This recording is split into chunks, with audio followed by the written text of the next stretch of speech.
Hello, in today's short video I will show you how to add a payment method on Clickbank. So you go to Clickbank site, you log in and you will be on the dashboard.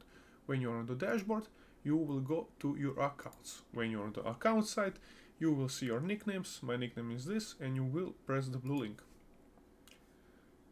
It follows you on another tab, and on the top you will see account settings. You click on account settings and it opens your personal informations. In this case everything from me will be blurred, but you will on the bottom find payment informations and you will click on the right corner edit. And here we are in the payment methods. So you can get a check. If you get a check, you will get your payments on your check on your address where are you living.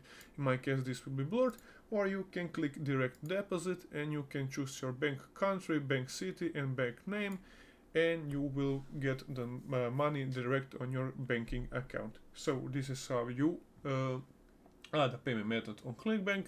If you have some other questions, you can ask down in the comments below. Thank you for watching and see you in the next one.